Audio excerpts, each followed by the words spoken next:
Ya,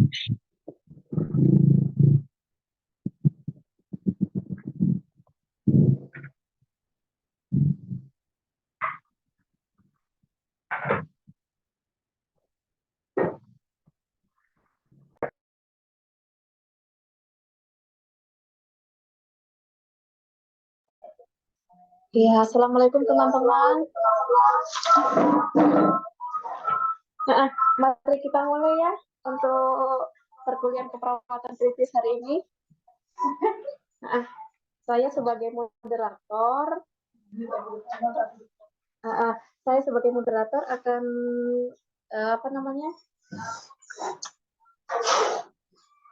mempersilakan kelompok 5 untuk presentasi. Hari ini presentasi kelompok 5 sama kelompok 6 ya teman ya. Silakan kelompok 5. Ditetapkan dulu kelompok mana yang jadi kelompok penyangga. Sampaikan tata aturan dulu, tata aturan main di presentasi dan diskusi. Berapa menit presentasi? Oke Pak. Kelompok Kita yang akan penyangga, yang belum bertanya dan lain sebagainya. Presentasinya kurang lebih untuk kelompok 15 menit untuk presentasi. Habis ini tanya jawab. Habis itu. Selanjutnya langsung dilakukan untuk kelompok 6 ya Pak ya.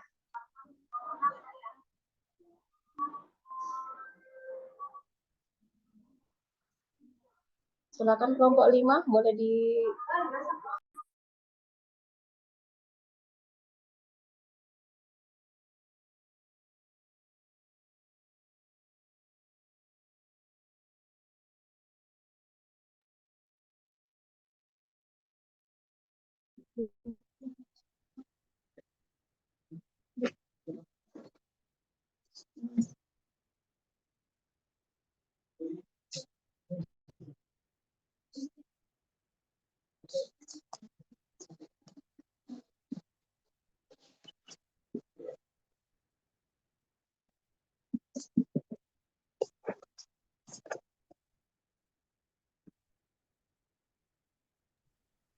Selamat sore, Assalamualaikum warahmatullahi wabarakatuh. Bu Suwardi, ini pasiennya Dr. Wildan, Dr. Galih, dan Dr. Gita. Pasien mengatakan tidak ada keluhan atau sedang CM, tensi 123/76, nadi 90, EWS-nya 2, infusnya NS 15 ppm, O2 nasal kanul 3 LPM, DC urin output 1, fungsi paru kanan yang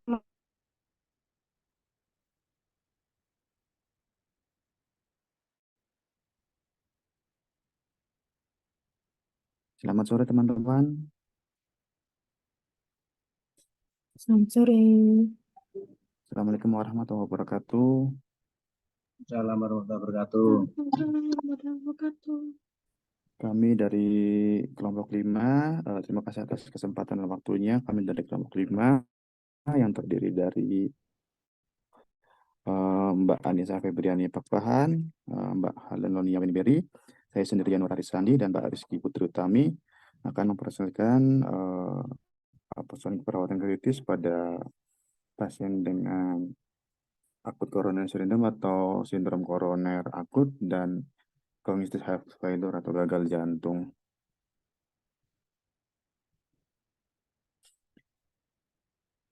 Jadi langsung ke akut koroner sindrom atau ACS kita sering sebutnya adalah kejadian kekuatan yang diakibatkan oleh gangguan pada pembuluh darah koroner yang bersifat progresif. Terjadi perubahan secara tiba-tiba dari stabil menjadi tidak stabil, itu menurut Susilo di tahun 2015 dan Octavianus di 2014. Pada intinya sindrom koroner akut adalah suatu kegawat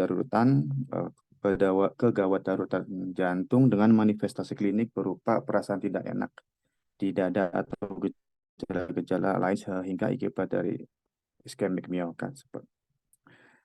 Sindrom koroner akut sendiri adalah istilah untuk tanda-tanda klinis dan gejala iskemik miokard. Angina tidak stabil dan non-state ST segmen elevasi infak miokard dan elevasi sistem ST segmen infak miokard.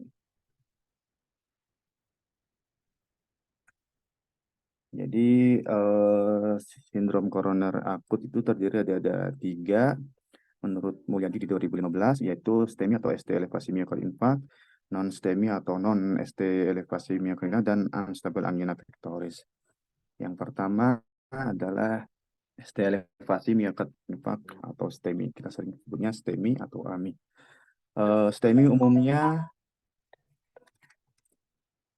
STEMI pada umumnya itu terjadi jika aliran darah koroner menurun secara mendadak setelah oklusi trombus pada plak aterosklerosik yang sudah ada sebelumnya.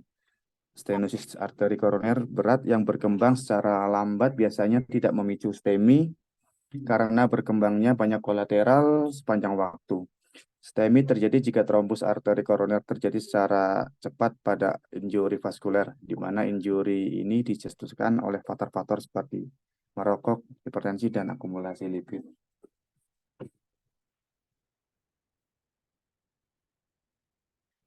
Etiologi dari STEMI sendiri terjadi jika trombus arteri koroner terjadi secara cepat pada lokasi injuri vaskuler, di mana injuri ini dicetuskan oleh beberapa faktor seperti merokok, hipertensi, dan akumulasi dari lipid.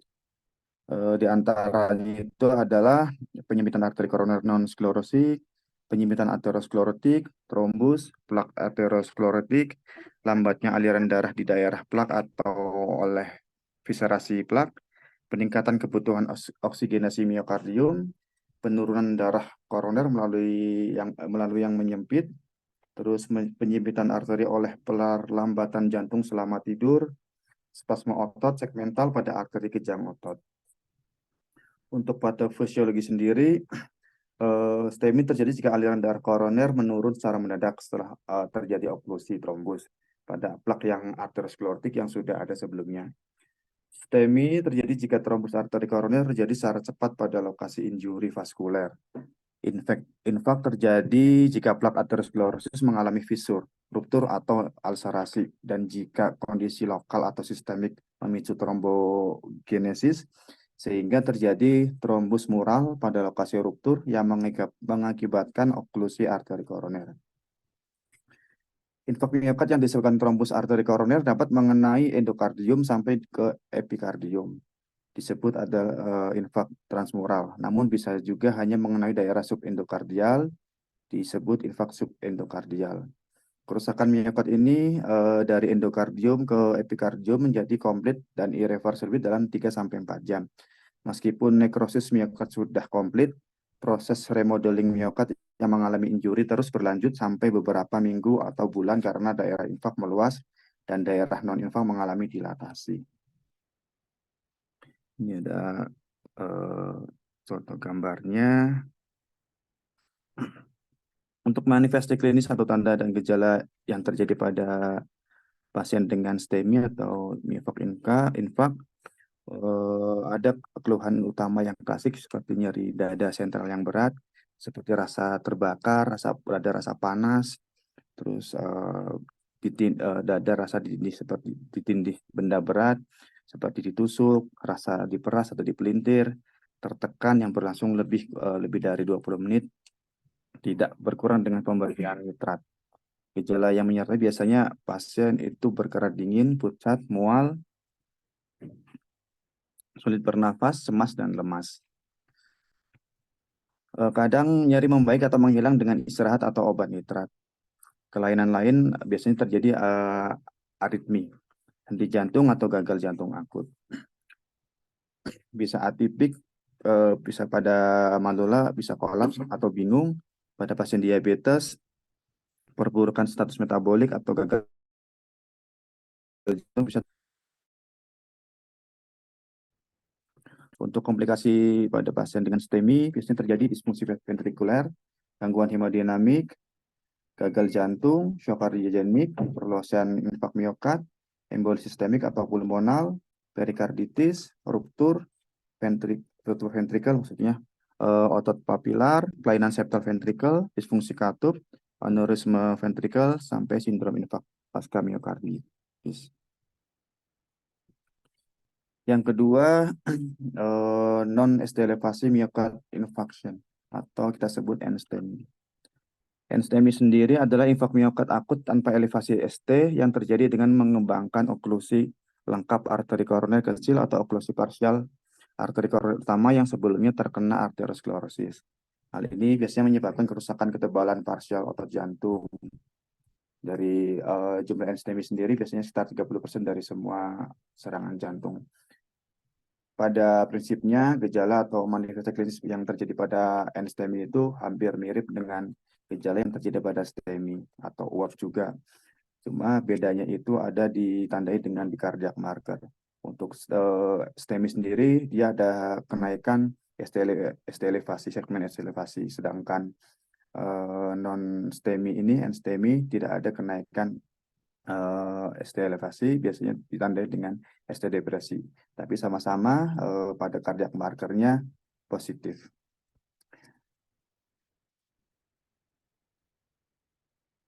Pada NSTEMI, etiologi dan patofisiologi yang terjadi hampir sama dengan NSTEMI. Yang membedakan hanya iskemik yang menyebabkan nekrosis jaringan miokard dengan derajat yang lebih kecil dan biasanya terbatas pada subendokardium.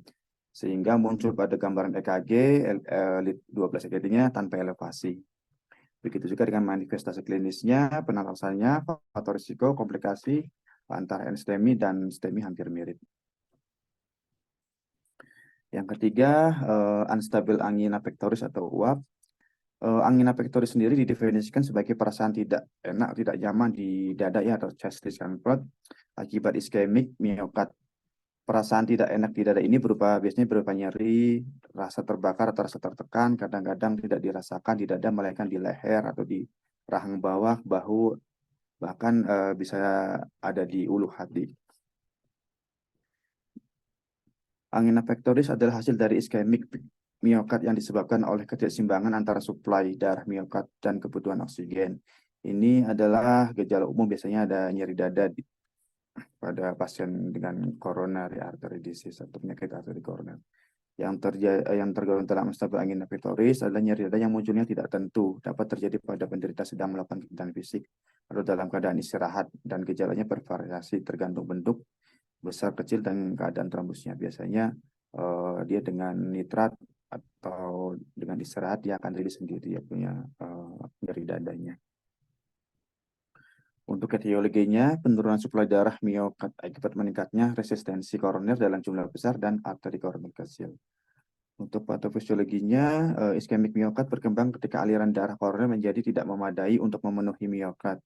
Hal ini menyebabkan sel miokard beralih dari metabolisme aerob ke anaerob dengan penurunan fungsi metabolisme, mekanik, dan listrik progresif. Kejang jantung adalah manifestasi klinis yang paling umum dari iskemik miokard. Untuk etiologi sindrom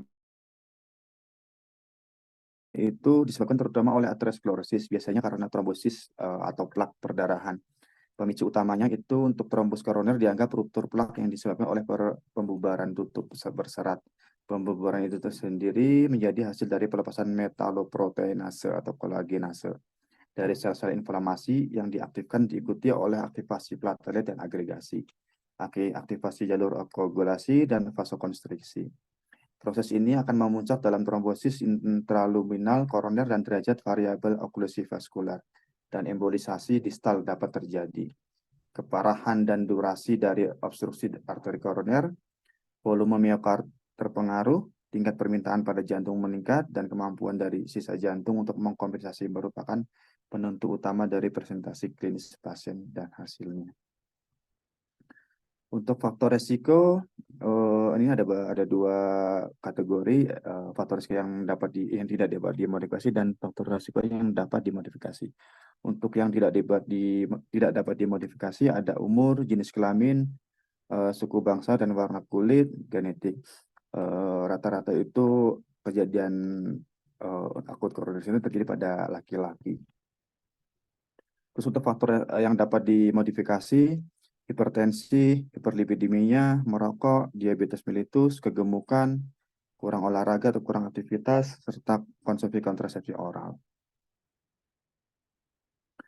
Untuk pemeriksaan penunjang pada pasien yang datang dengan akut coronary syndrome, itu diperiksa biomarker jantung, yaitu troponin T dan troponin I, terus elektrokardiogram atau EKG, TMT atau treadmill test, biasanya exercise test, ini untuk menentukan ada ischemic stres atau tidak. Terus USG atau ekokardiografi, terus pemeriksaan lab lain seperti gula darah, HbA1c untuk menentukan dia penderita DM atau bukan. Terus lipid profile, ini sebagai diagnosa penunjang ya untuk mendukung diagnosa dari ACS tersebut. Terus terakhir ada radiologi yaitu CT scan angiokardiak. 5 menit lagi Kelicikan ya. terjadi pada pasien dengan ACS. Oh, oke. Nyeri dada atau tekanan nyeri dada, berkeringat, dispnu, mual muntah, pusing, kelelahan, nyeri atau tekanan punggung, leher, rahang, perut, dan bahu lengan. Ada gejala gastrointestinal seperti mual muntah dan nyeri ulu hati, lain-lainnya seperti palpitasi, pusing, sinkop, sama gelisah. Untuk tata laksananya, untuk ini dengan STEMI atau ACS, ya, untuk mencegah kejadian utama akibat penyakit kardiovaskular seperti kematian, non-fatal myocardial infarct, dan kebutuhan revaskularisasi seperti pasca infark. Terus meredakan chest pain-nya atau nyeri dadanya, tidak nyaman pada dada, terus pengobatan komplikasi pada kasus untuk yang mengancam jiwa seperti VF atau VT, unstable bradycardia, unstable tachycardia, ruptur dinding ventricle atau papillary, dan shock dekompensasi.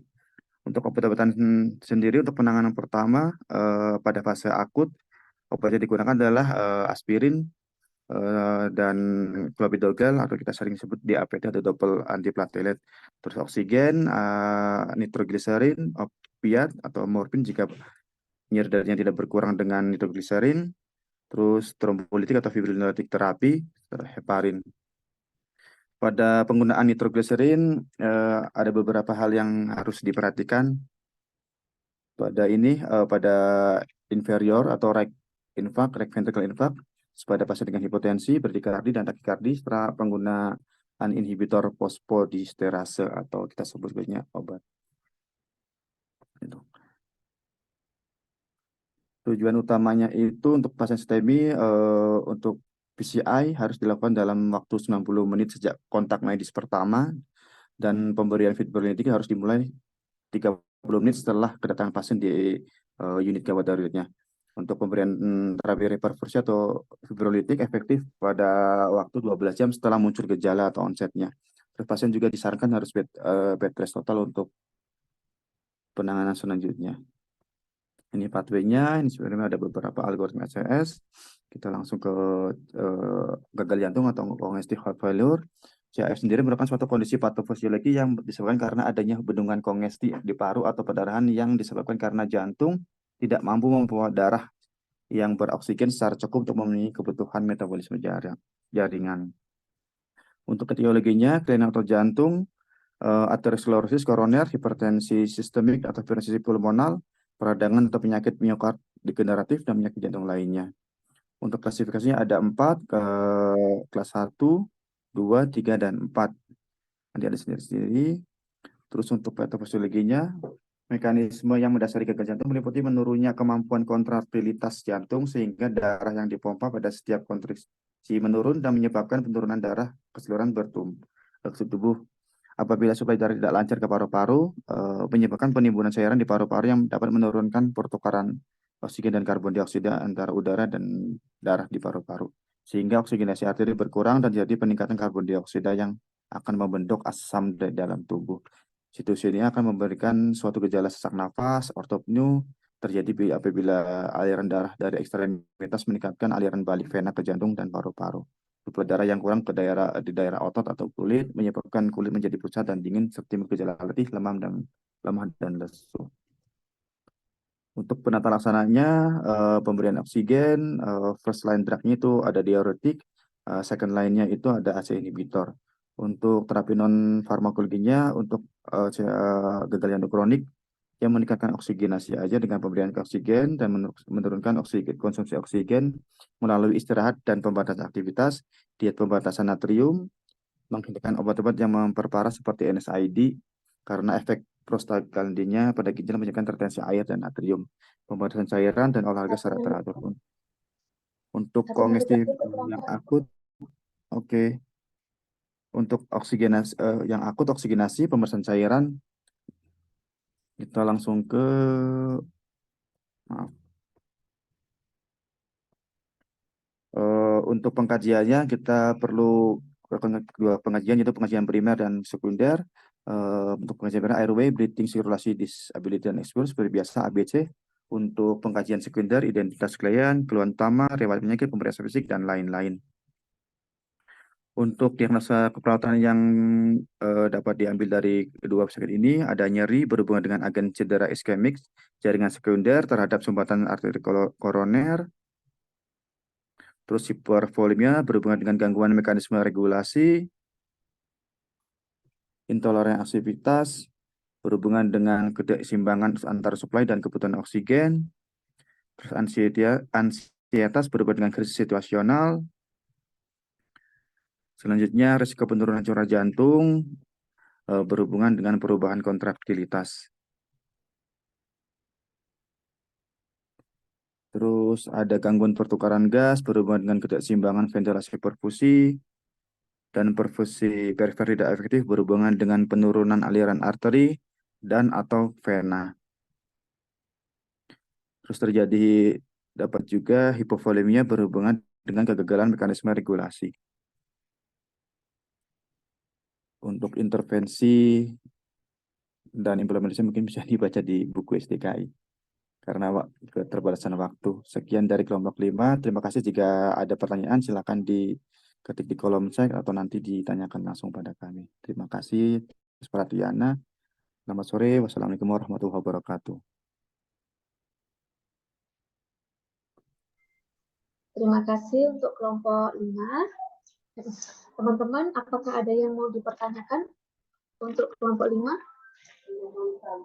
Ada yang mau bertanya? Bisa dari kolom chat atau langsung.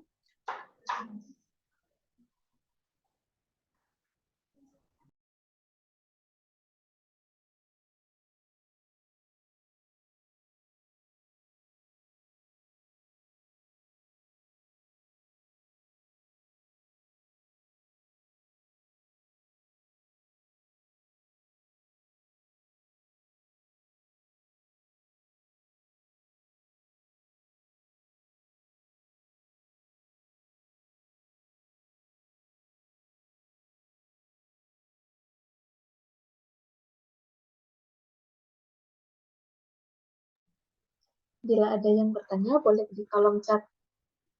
Kalau belum ada, kita lanjut untuk kelompok 6.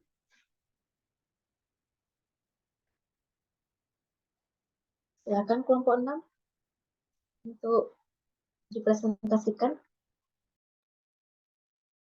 Oke, sebentar lagi masih mau ditampilkan PPT-nya, Mbak.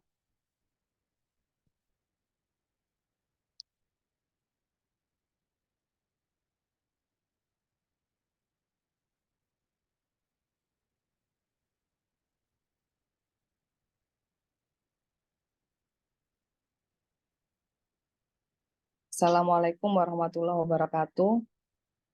Terima kasih atas kesempatannya. Pada sore hari ini saya akan menampilkan asuhan keperawatan kritis pada pasien ketoasidosis diabetik atau KAD dan chronic kidney disease atau CKD.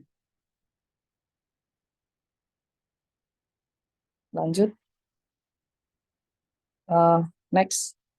Adapun tentang bab 1, pendahuluan berisi tentang latar belakang, masalah, tujuan, manfaat, penelitian, dan sistematika penulisan. Bab 2, tinjauan pustaka berisi tentang konsep penyakit dari sudut medis pada pasien KAD dan CKD. Bab 3, berisi tentang tinjauan kasus berisi tentang askep pasien KAD CKD. Bab 4, penutup, simpulan, dan saran. Next.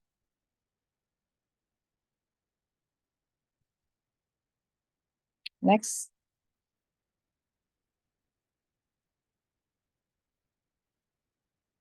Pendahuluan, latar belakang berkembangnya penyakit tidak menular saat ini mengalami perubahan peningkatan di Indonesia yang dapat membahayakan jiwa penderitanya.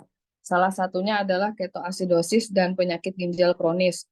Ketoasidosis diabetik atau KAD adalah kasus kedaruratan endokrinologi yang disebabkan oleh defisiensi insulin relatif atau absolut. Ketoasidosis diabetik juga merupakan komplikasi akut diabetes mellitus yang ditandai dengan dehidrasi, kehilangan elektrolit, dan asidosis. Ketoasidosis diabetik ini diakibatkan oleh defisiensi berat insulin dan disertai gangguan metabolisme protein, karbohidrat, dan lemak.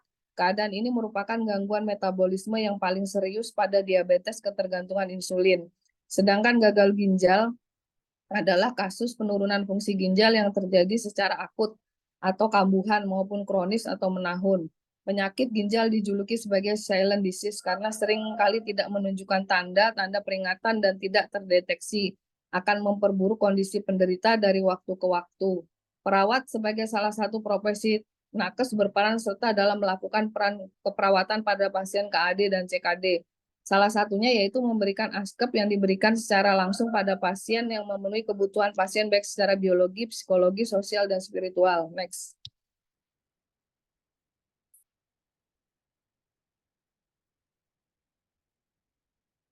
Tujuan penulisan, satu, tujuan umum, mahasiswa mampu mengidentifikasi ASKEP pada pasien dengan diagnosa medis KAD dan CKD. Tujuan khusus, mengkaji diagnosa medis KAD dan CKD, merumuskan diagnosa, kemudian memberikan asuhan keperawatan, melaksanakan ASKEP, mengevaluasinya, dan mendokumentasi ASKEP KAD dan CKD. Manfaat penulisan terkait dengan tujuan, maka tugas ini diharapkan dapat memberikan manfaat bagi akademisi dan praktisi. Sistematika penulisan, supaya lebih jelas dan lebih mudah dalam memahami dan mempelajari studi kasus ini secara keseluruhan dibagi menjadi 3 bagian, yaitu awal, inti, dan penutup. Next.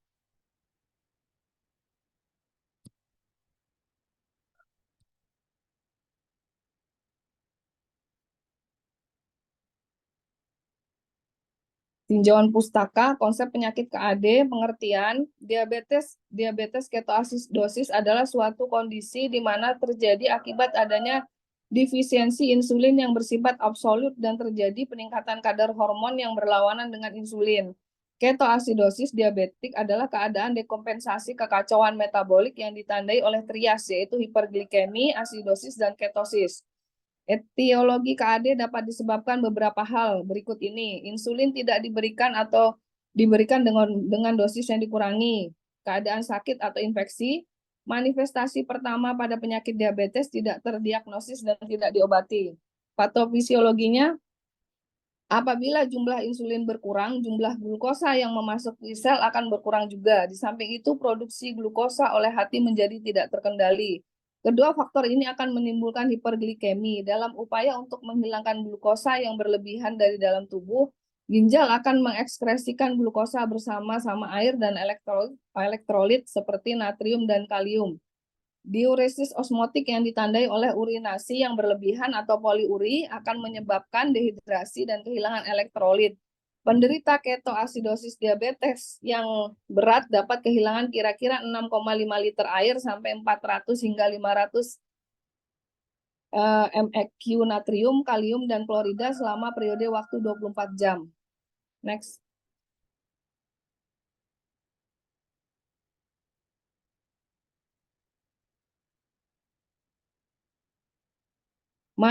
Manifestasi klinis KAD menurut Adra Safri Wijaya dan Yesi Mirza Putri yaitu 1. Dehidrasi akibat dari hiperglikemi seperti haus, kulit kering, turgor kulit jelek, mukosa membran kering, lemah, malaise, hipotensi, denyut nadi cepat dan lemah. 2. Asidosis metabolik akibat ketosis yaitu mual, muntah, napas berbau keton, letargi, dan koma.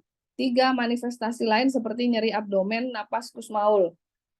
Pemeriksaan penunjang KAD, bukti adanya ketoasidosis dicerminkan oleh kadar bikarbonat serum yang rendah, antara 0 sampai 15, dan pH yang rendah 6,8 sampai 7,3. Tingkat PCO2 yang rendah 10 sampai 30 mmHg mencerminkan kompensasi respiratorik atau pernapasan kusmaul terhadap asidosis metabolik. akumulasi badan keton yang mencetuskan asidosis dicerminkan oleh hasil pengukuran keton dalam darah dan urin. Next.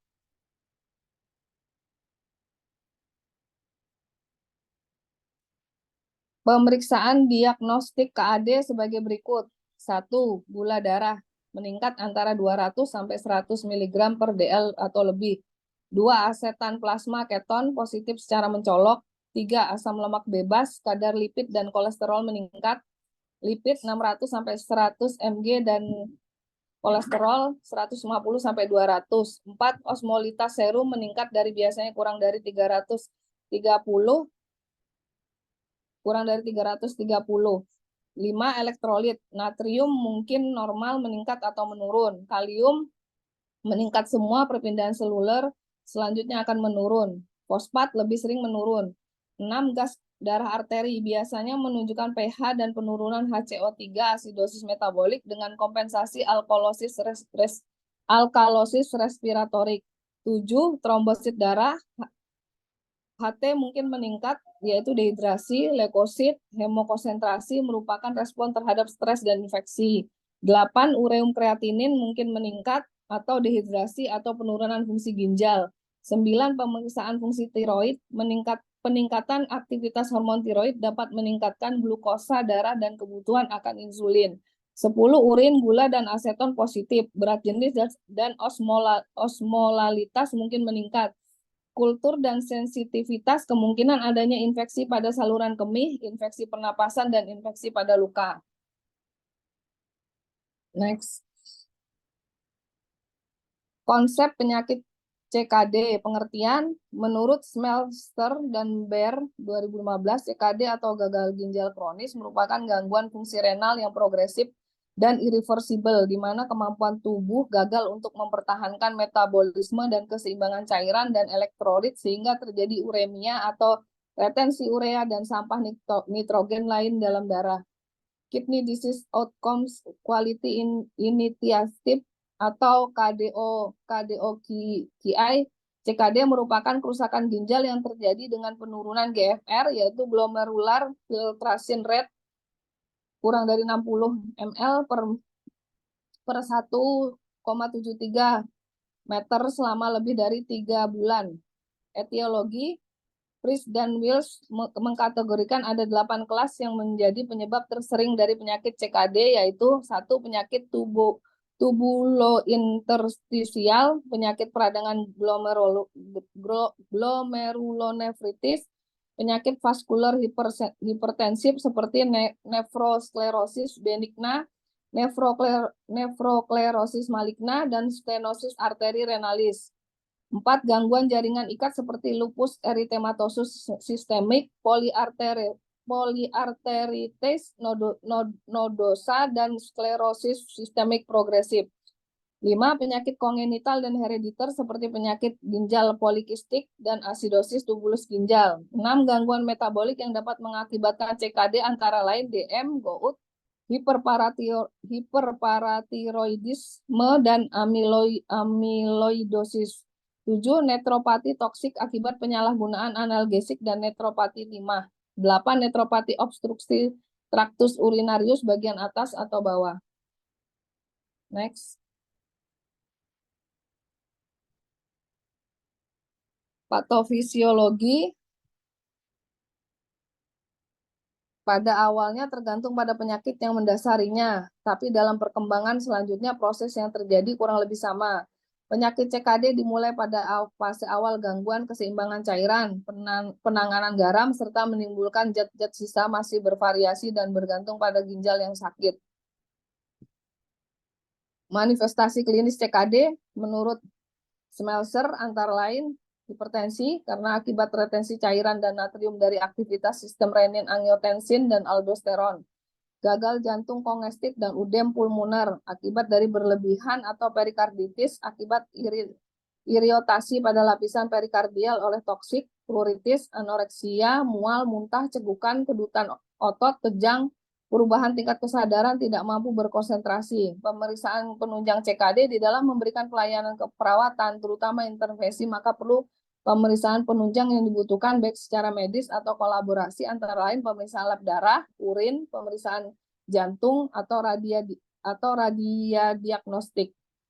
Pemeriksaan diagnostik yaitu pada pasien CKD adalah 1. Penurunan curah jantung, gangguan keseimbangan cairan dan elektrolit, perubahan nutrisi, perubahan pola napas, gangguan perfusi jaringan, intoleransi aktivitas, kurang pengetahuan tentang tindakan medis, serta resti terjadinya infeksi. Next. Next. 5 menit lagi waktu untuk Ibu ya Bu ya, untuk kelompok. Oke. Next. Langsung skip aja. Pengkajian 1, identitas pasien. Keluhan utama mengatakan sesak napas dan merasa mual. Pasien tampak lemas, mengatakan selama seminggu makan hanya 3 sendok, mual muntah, ada batuk, sesak, irama napas reguler. Kemudian pada keluhan selanjutnya terjadi sesak, irama napas reguler. Kemudian penyakit sebelumnya pasien tidak memiliki alergi obat atau makanan. Pemeriksaan umum yaitu airway, tidak ada sumbatan pada jalan napas pasien, pasien dapat batuk efektif dan produksi sputum sedikit banyak. Breathing-nya napas pasien spontan dengan bantuan O2. Suara napas fasikuler, tidak ada pemakaian obat, tidak ada pemakaian alat bantu napas, tidak ada nyeri tekan, tidak ada suara tambahan wheezing ataupun ronti, saturasi O2 98%. Sirkulasi pasien tidak ada perdarahan, warna kulit pasien sawo matang, nadi pasien cepat, turgor, kering. Disability GCS 456, kesadaran kompres mentis, pupil pasien isokor, BB, TB normal, nadi 106 per menit, RR 32, TD 139 per 70, suhu 37. Next.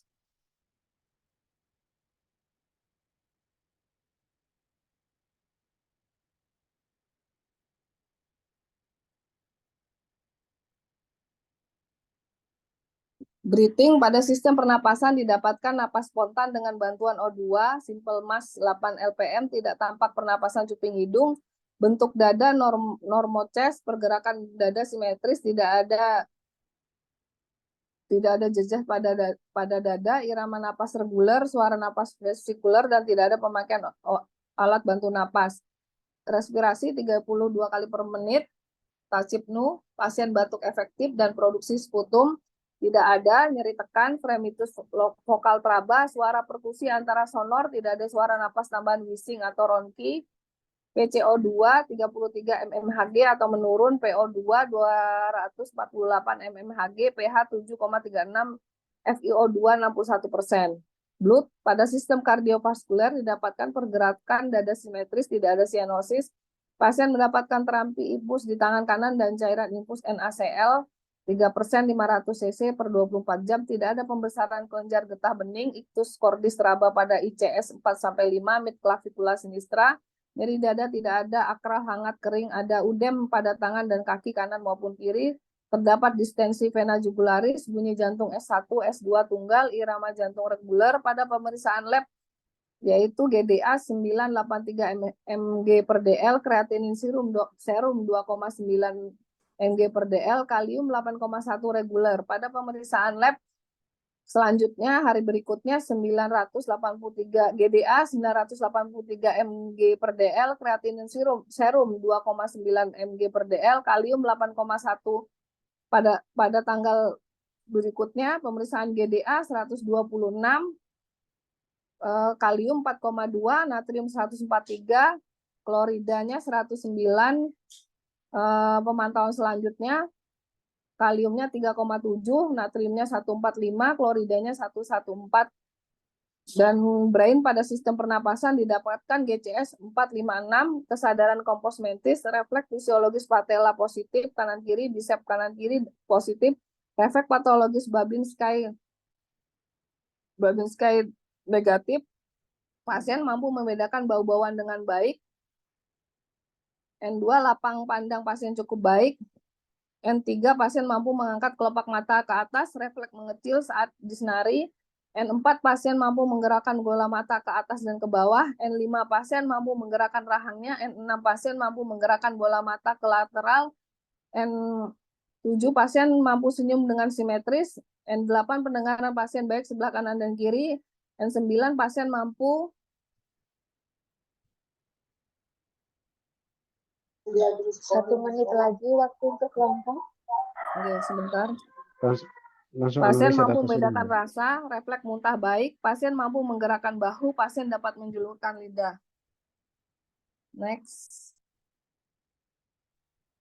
Leader pada pengkajian pasien melakukan eliminasi urin secara spontan. Alat genital dalam keadaan bersih, tidak ada keluhan nyeri saat BAK dan keluhan lainnya. Pada saat pengkajian pasien BAK dengan karakteristik kuning pekat, bau khas, tidak ada distensi kandung kemih. Intake 1500 cc per hari, infus 500 cc per 24 jam, total 2000 cc output. Urin 1300 cc per hari, feses 100 cc, total 1400 cc. IWL 15 cc kali 57 kilo berat badan sama dengan 855 cc. Sama dengan 2155. Balance cairan, intake output atau output cairan 2000 dikurang 2255 sama dengan kurang dari 255. Bowel pada saat pengkajian didapatkan hasil pemeriksaan mulut bersih, membran mukosa kering, tidak ada gigi palsu, diet SMRS 1, hari makan hanya 3 sendok. Pasien tidak mau makan kurang lebih 1 minggu. Diet MRS bubur kering, nafsu makan pasien menurun. Pasien mengatakan terasa mual saat makan namun tidak muntah. Pada pemeriksaan hepar dan lian tidak teraba, rektum pada anus normal, tidak ada hemoroid.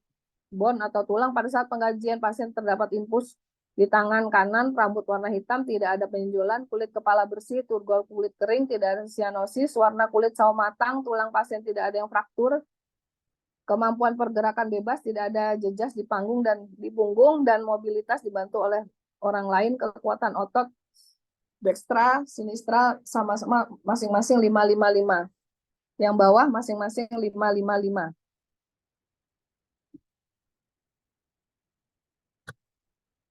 Next. Data ini apa? DSDO, pasien mengatakan napas sesak, batuk, DO pasien tampak lemas, hasil PCO2 menurun dari 35 sampai 33 mmHg, FiO2 61%, tachikardi, pola napas pasien cepat dan dalam. Nadi 106 kali per menit, RR 32 kali per menit, pH 7,36, PCO2 33 mmHg, PO2 248 mmHg. Etiologi ketidakseimbangan ventilasi perfusi. Problemnya gangguan pertukaran gas. 2. Pasien mengatakan sudah habis ya Bu ya. Oke, kita kasih perpanjang 5 menit deh.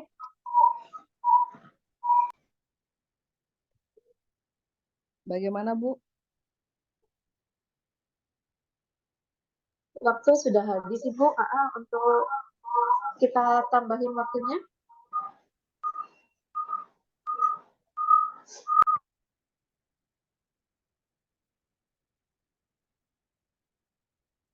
Ada pertambahan waktu atau tidak? Kalau tidak, berarti sekian cukup. Terima kasih. Oh yes ya. Oke. Gimana teman-teman? Ada yang mau dipertanyakan untuk kelompok 5 dan 6?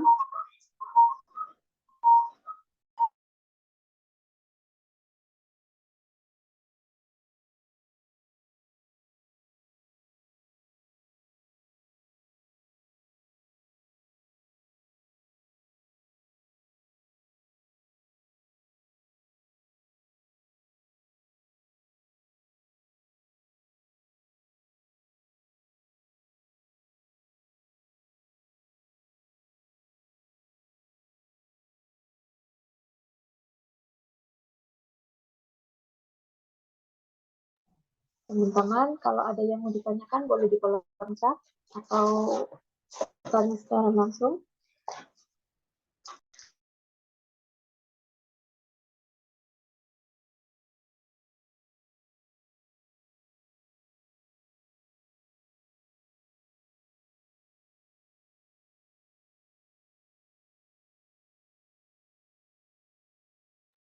Kelompok berapa tadi yang diberikan tugas untuk menyangga?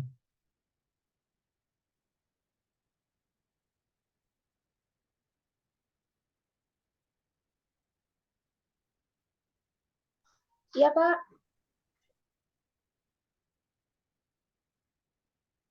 Kelompok berapa penyanggahnya? Tadi sudah ditunjukkan.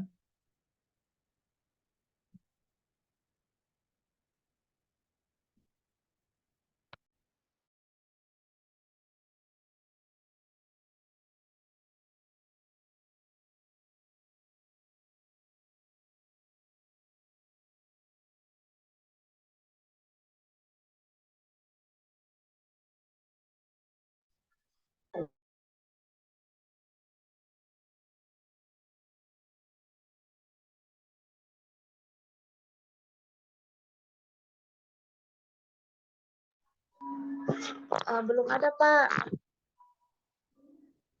Teman ada yang bersedia menjadi kelompok penyanggah? Tadi kan sudah saya minta ditunjuk dulu kelompok penyanggahnya. Di awal tadi loh. Oke, Pak.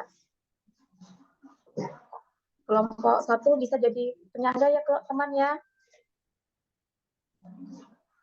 Dari kelompok 5, yang kelompok 6, kelompok 2 bisa jadi penyangga. Teman-teman, apakah ada yang mau dipertanyakan, yang ditanyakan untuk kelompok 5 sama kelompok 6?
Ada pertanyaan untuk kelompok 6? Ada di kolom chat.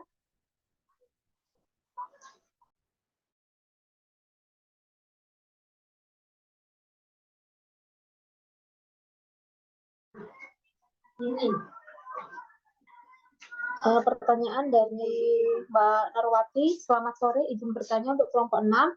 Pasien CKD biasanya ada pembatasan cairan masuk, tetapi di Ini atas siapa ini yang bicara? moderator, Moderatornya. Bapak. Oke, Pak. Ya jangan di Pak Dewi toh. Itu dia Oh, enggak, bertanya Pak. itu Siap-siap. kan diberikan Enggak, Pak. kesempatan. Monggo, kelompok 6.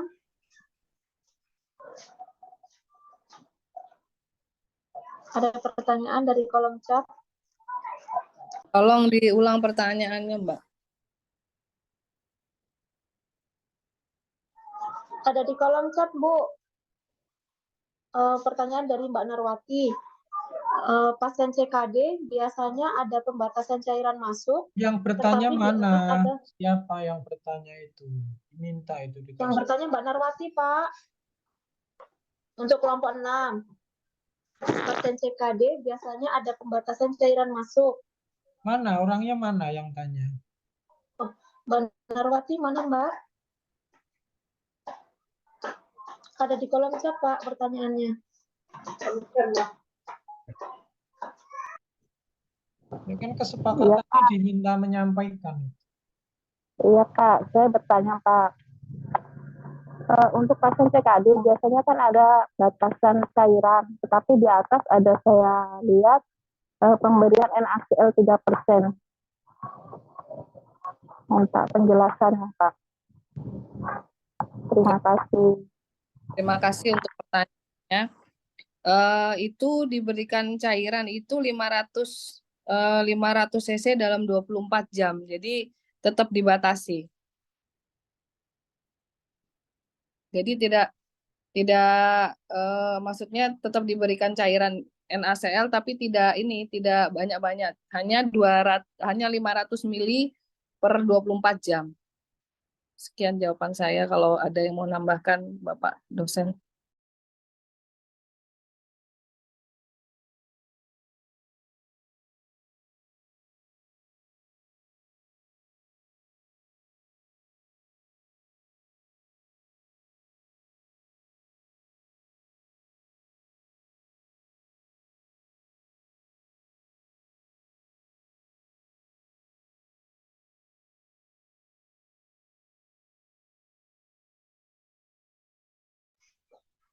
Gimana Mbak Narwati? Sudah dijawab dari kelompok 6?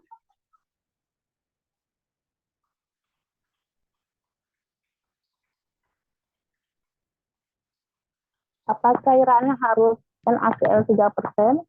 Bisa cairan lain atau fungsinya apa untuk NaCl 3%?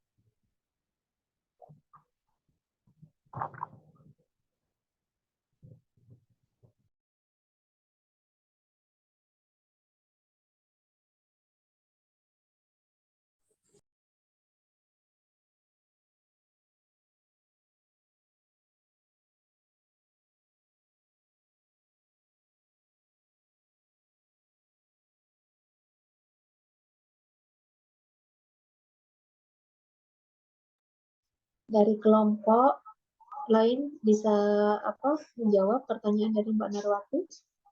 Dari kelompok 6?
Bisa menambahkan, Pak?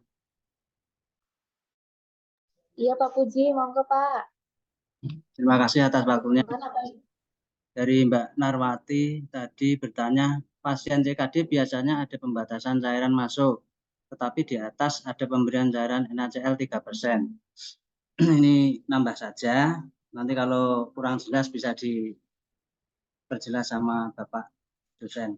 Pemberian cairan seperti NaCl 3% dilakukan dengan tujuan khusus, misalnya untuk mengatasi situasi tertentu seperti ödem cerebral atau pembengkakan otak. Cairan tersebut membantu menarik cairan dari jaringan di sekitarnya dan mengurangi pembengkakan.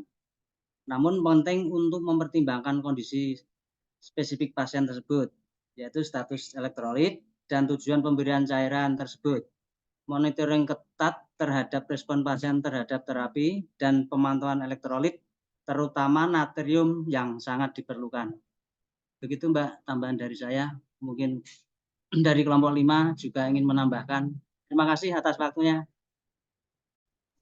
Terima kasih Pak Puji. Ya. Untuk masukannya Pak. Gimana Mbak Narwati? Untuk jawaban dari Maaf, Pak Puji. maaf saya akan menambahkan di diagnosa keperawatan pada pasien dengan ini kenapa dikasih cairan NaCl itu pada pasien ini akan kehilangan cairan aktif yang disebabkan oleh gangguan problem hipovolemia. Hipovolemia itu biasanya diatasi dengan cairan NaCl. Seperti itu.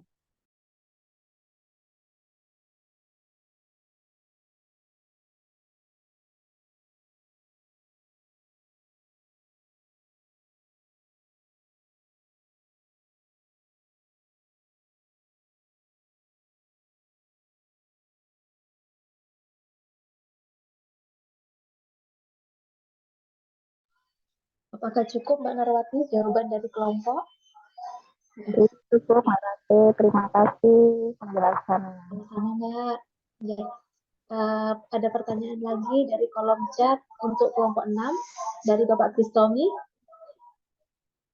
Pertanyaannya, apa yang dapat dilakukan untuk memperlambat progres CKD? Yang pertama. Yang kedua, bagaimana pengelolaan diet pada pasien CKD? Pertanyaan untuk kelompok 6. Mbak moderator kok nafsu banget sih. Diberikan kesempatan itu. Monija, Nah, begitu kan enak. Nah, Monija perkenalkan. Iya Pak.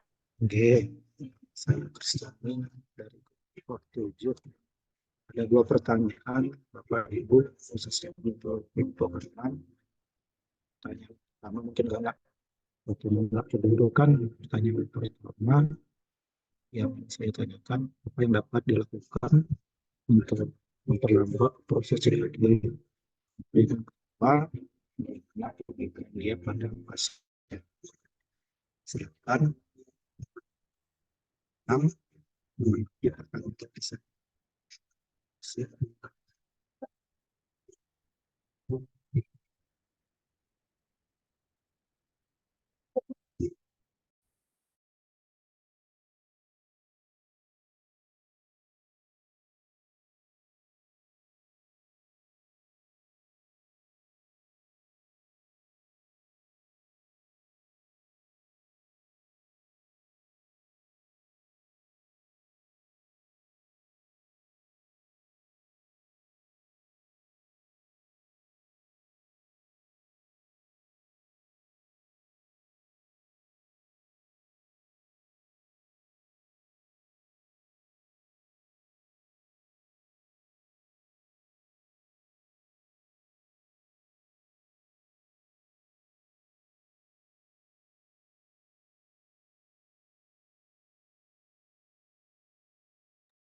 Mohon maaf Pak Kristomi, tadi sempat gangguan sinyal. Tolong diulang lagi pertanyaannya. Siap-siap. Mohon izin bertanya, Bu. Bu, pertanyaan yang pertama, apa yang dapat dilakukan untuk memperlambat proses CKD tersebut? Kemudian yang kedua, bagaimana pengelolaan diet pada pasien CKD? Baiklah, saya mencoba menjawab ya Pak. CKD ini kan manifestasi klinis dari hipertensi. Jadi kalau untuk memperlambat proses CKD itu, hipertensinya yang harus dikelola dengan baik. Jadi contohnya seperti pengelolaan itu garam. Nah, garam itu tidak boleh berlebihan karena manifestasi klinis dari CKD itu awal mulanya kan dari retensi cairan natrium dan sebagainya, dan akibatnya lama-kelamaan akan merusak ginjal. Seperti terus asam urat juga dipantau karena kan asam urat juga menyerangnya ujung-ujungnya juga ke ginjal. Jadi penyakit-penyakit seperti penyakit degeneratif, penyakit seperti hipertensi itu harus benar-benar dikelola dengan baik agar nanti suatu saat tidak menjadi CKD. Kalau seandainya dikelola dengan dikontrol dengan baik, seperti dietnya rendah garam, hipertensinya maksudnya tidak terlalu, maksudnya dikelola terus, pasien CKD ini, pasien hipertensi ini tidak akan terjadi CKD. Tapi jika hipertensinya tidak dikelola atau dianggap jarang kontrol, itu lama-lama bisa memang ke CKD. Biasanya pasien datang itu sudah terjadi pembengkakan di kaki. Oke, seperti itu contohnya. Jadi ujung-ujungnya kan dokter ngasih kayak seperti diuretik, pembatasan cairan, minum cuma 1 botol dalam 24 jam air putih, seperti itu. Terima kasih banyak, Bu, jawabannya. Penjelasannya.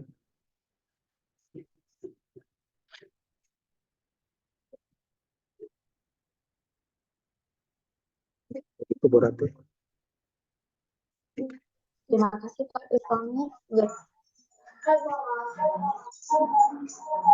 Teman-teman, apakah ada yang mau ditanyakan untuk kelompok 5 sama kelompok 6? Izin bertanya, Mbak. Ya Eh, Mbak, kalau silakan. untuk Kelompok kelompok manajemen berapa nggih, Mbak? cairan pada pasien CKD itu bagaimana nggih? Itu aja, terima kasih.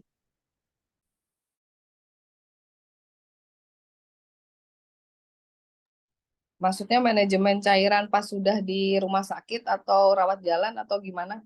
Atau di saat Iya, seperti apa? di rumah sakit. Setelah itu untuk penkesnya kita juga pas waktu di rumah bagaimana? Oh iya, intake outputnya tidak boleh lebih dari 2.000, Mbak. Itu yang di rumah sakit ya, mungkin kalau di rumah sakit bisa ya kita memanajemen itu, kita bisa ikut mengaturnya, tapi kalau untuk yang di rumah kita memberi penkesnya bagaimana gitu, Mbak? Biasanya yang saya tahu dokter itu menyarankan kalau tidak boleh supaya tidak terjadi ke ini ya, ke kelebihan cairan yang mengakibatkan jantung bengkak sekitar 600 cc dalam 24 jam, tidak boleh lebih. Itu yang untuk cairannya ya, Mbak. Kalau seumpama apa cairan yang terkandung dalam makanannya bagaimana? Ya.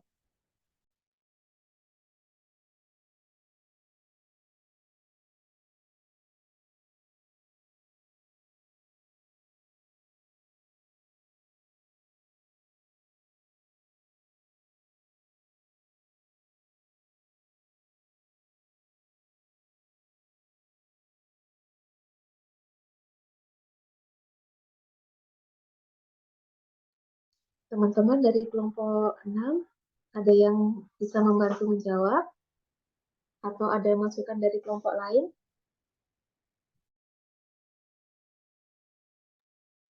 Mbak moderator. Nggih, Pak. Nah, ini kan asar ya, kalau misalkan di off itu kira-kira berkenan nggak kita sholat asar dulu? Oh, nggih, Pak. Siap, Pak. Nggak apa-apa ya? Nggak apa-apa, Pak. Jam berapa kita? Nah, Ini kan baru sekarang kita, selesai azan nih. nggih, Pak. Enggak ya, 15 menit tuh paling cepet itu sholat. Siap, Pak. Nggih. Gimana, nggak Kita, apa-apa? Kita, nggak apa-apa. kita live dulu atau tetap berada di Zoom? Tetap berada di Zoom aja, Pak. Nggih. Oke, baik. Diumumkan saja Nggih. kita sholat dulu ya. Kira-kira 15 Siap, menit. siap. Nggih, Pak. Nanti Kita kita lanjutin ya. istilah sebentar ya, teman-teman ya. Sampai 15 menit. Nanti kita masuk lagi jam tanya dari Pak Ika ya tadi. Monggo Mbak Ika, boleh di ini Mbak Ika, pertanyaannya tadi lagi Mbak Ika.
Silakan dari kelompok 6. Yang tadi pertanyaan dari Mbak Ika. Itu Pertanyaannya tolong diulang. Mbak Ika, silakan Mbak Ika.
Pertanyaannya tadi, Bu, mekanisme penyakit DM bisa menyebabkan CKD.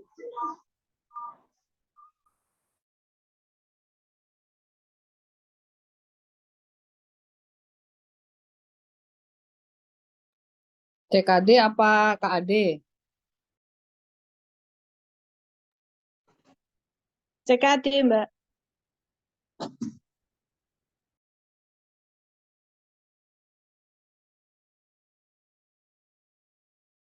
Di sini bukan, kalau DM bisa jadi apa? Maksudnya tuh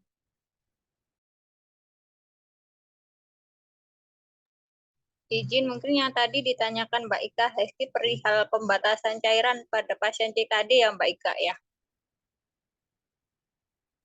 Iya, oke, betul.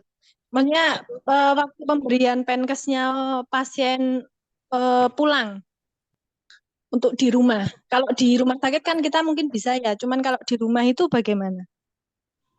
Mungkin saya bisa bantu menjawab ya Mbak. Kalau pasien pembatasan cairan mungkin di situ kan dikatakan 500 sampai 600 ml per hari. Nah, kalau apabila pasien itu mengkonsumsi semacam makanan yang berkuah ataupun buah-buahan, berarti kita bilang ke pasien bahwa minum yang dikonsumsi harus dikurangin lagi, tidak harus 500 sampai 600 ml. Itu sih yang mungkin bisa bantu saya jawab, Mbak. Terima kasih. di sini saya menambahkan sebenarnya ini kan keperawatan pada pasien kritis, tapi nggak apa-apa lah kalau dikasih pertanyaan untuk pasien rawat di rumah. Diet yang harus diterapkan pada pasien CKD itu kan rendah protein, rendah garam, rendah gula. Rendah gula itu ya termasuk buah-buahan itu, sedangkan cairan itu 500 sampai 600 ml per 24 jam untuk mencegah udem dan komplikasi jantung. Seperti itu.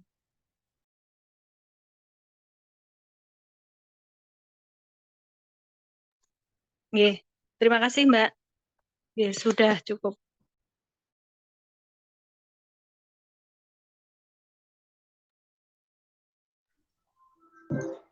Terima kasih dari kelompok 6 untuk jawabannya. Apakah teman-teman ada yang mau ditanyakan lagi? Ya, masih ada satu pertanyaan lagi. Mekanisme penyakit DM menjadi menyebabkan terjadinya CKD. Itu belum terjawab. Ya, Oh ya, jadi saya mau mekanisme jawab penyakit aja yang sama Mbak Ika. Iya Pak, ya, monggo ya, Pak. ya.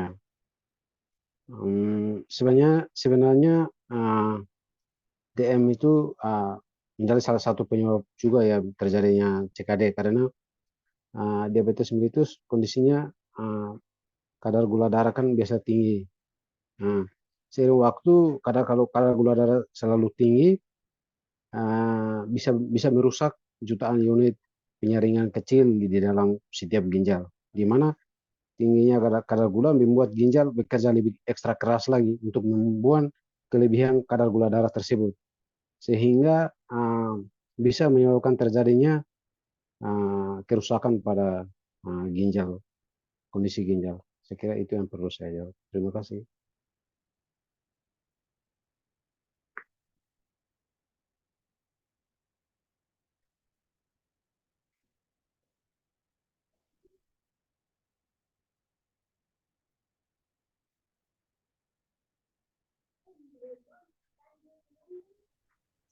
Gimana Mbak Ika?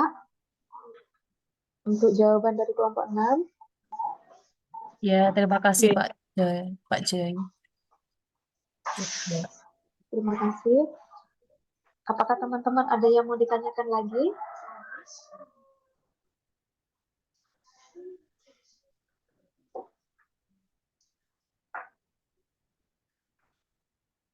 Mbak.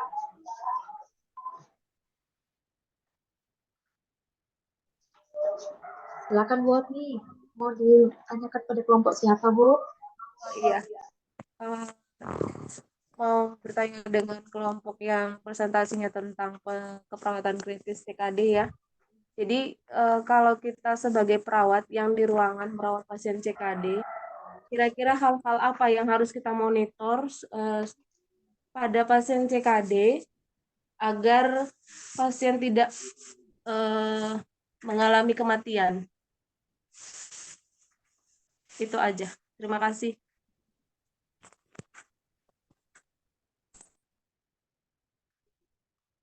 Pada pasien CKD ini kan ada hubungannya dengan diagnosa keperawatan. Yang pertama kan gangguan pertukaran gas berhubungan dengan ketidakseimbangan ventilasi perfusi ditandai dengan pasien lemas. Nah, di situ kan yang harus diobservasi itu pertama monitor frekuensi napas, monitor frekuensi irama, kedalaman dan upaya napas.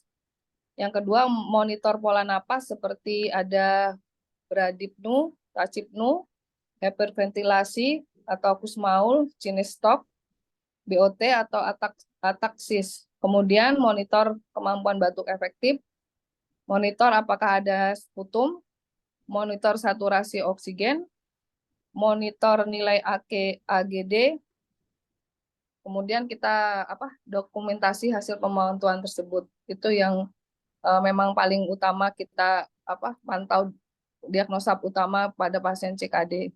Terima kasih.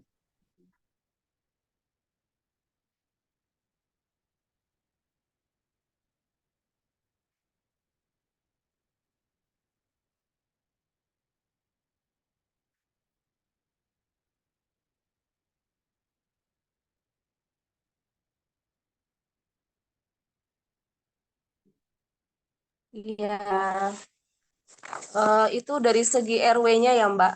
Tapi kalau dari nilai-nilai kritis yang terdapat pada pasien CKD itu sebenarnya apa masih ada ya? Kita monitor selain RW. Ini kan posisi pasien sudah rawat nih.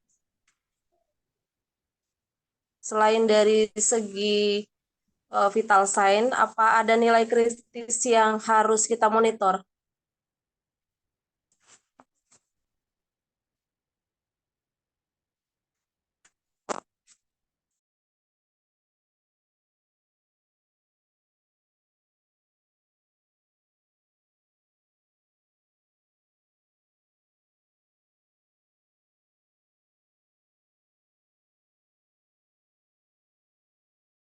Maksudnya dari sisi keperawatan atau dari sisi medis? Soalnya kalau dari sisi keperawatan, ya itu tadi yang sudah saya sebutkan. Kalau monitor nilai AGD itu kan secara kimia.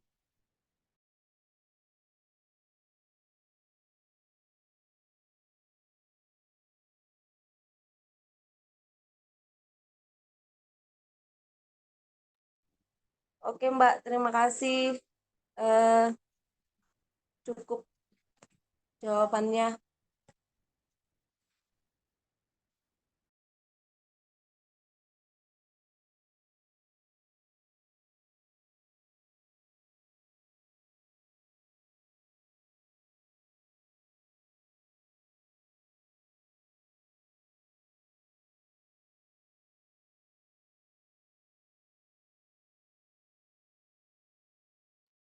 Teman-teman, apakah ada yang bisa menambahkan?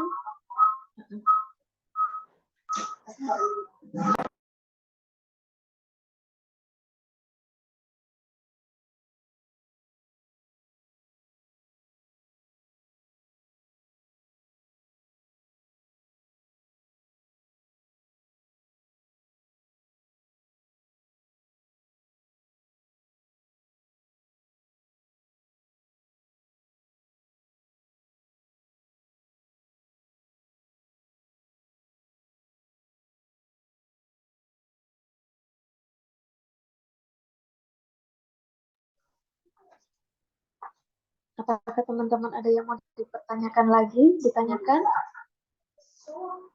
Kalau nggak ada, kita kembalikan sama Pak Pring ya Pak ya.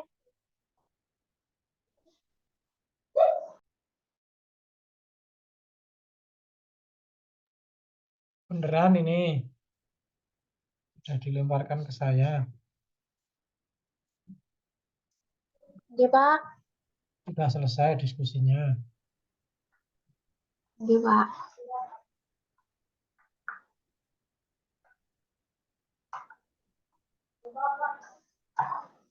Tadi satu ini putih.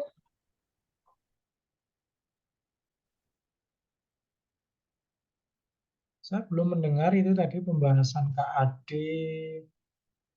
pembahasan ACS, pembahasan gagal jantung. Kok sudah mau dikasihkan ke saya? Baru CKD saja kalian dapatnya CKD. Oke Pak. Teman-teman, monggo ada yang mau bertanya teman-teman? Untuk kelompok 5 yang tentang CKD apa? Gagal jantung.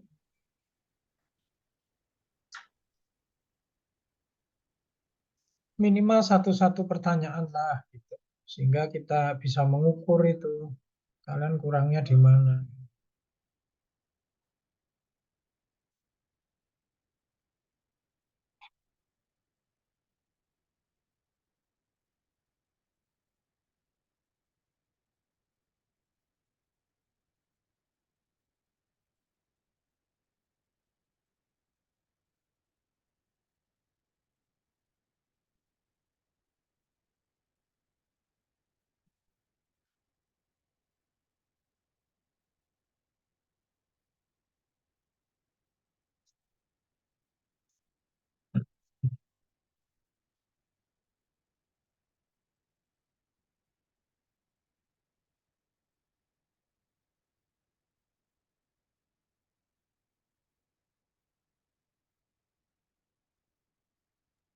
Teman-teman, monggo kalau ada yang mau ditanyakan untuk kelompok 5 tentang gagal jantung.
Izin bertanya Pak, Mbak, untuk yang penyakit gagal jantung,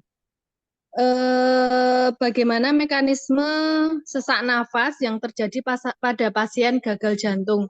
Karena di Bangsal itu kan banyak sekali itu pasien dengan gagal jantung itu keluhannya sering mengeluh sesak nafas. Oke, terima kasih.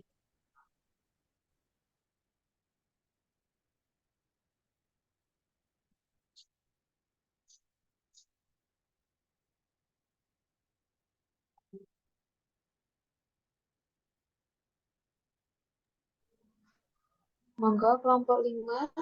Ada pertanyaan dari Mbak Ika? Sebentar Bu ya. Iya, iya Pak.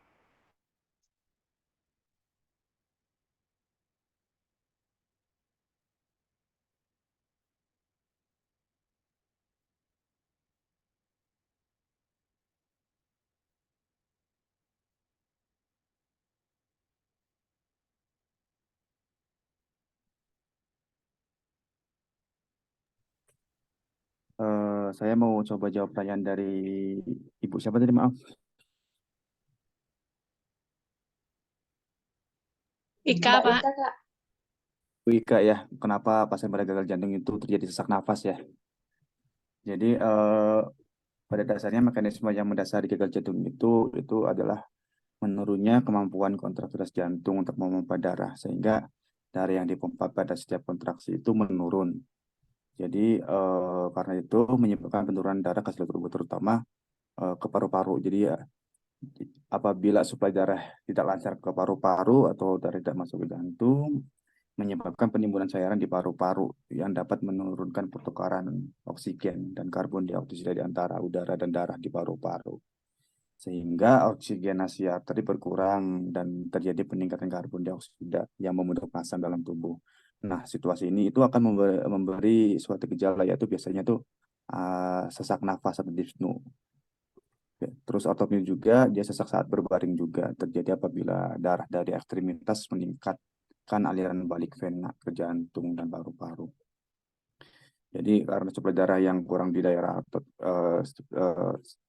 apa namanya, mekanismenya kalau untuk yang daerah lain juga sama. Kalau misalkan ke otot kulit, otot kulit, karena suplai darah ke otot atau kulit kurang, jadi kelihatan pucat.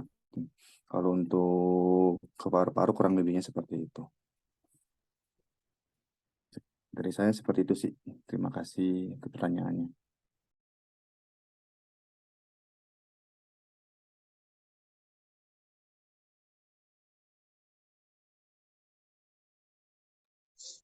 Oke, terima kasih. Cukup.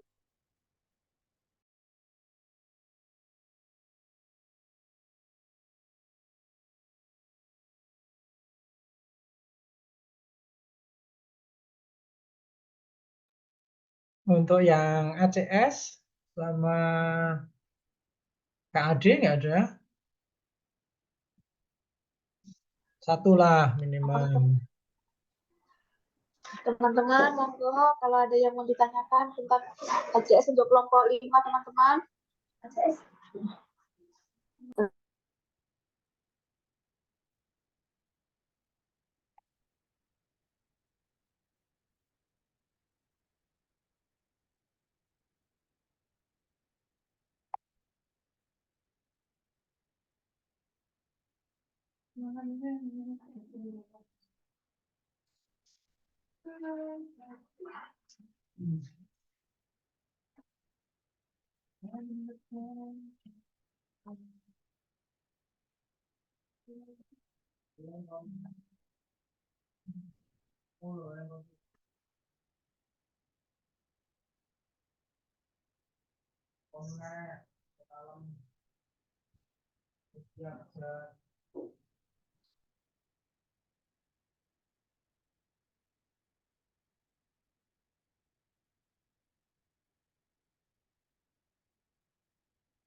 Apakah ada yang mau ditanyakan lagi, teman-teman?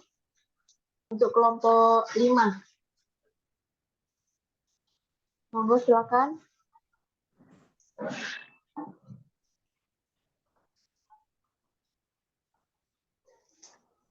Kalau nggak ada yang bertanya, kita kembalikan sama Bapak ya Pak ya.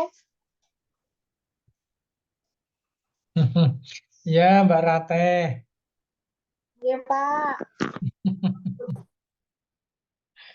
Ya, Teman-teman sudah bertanya Pak.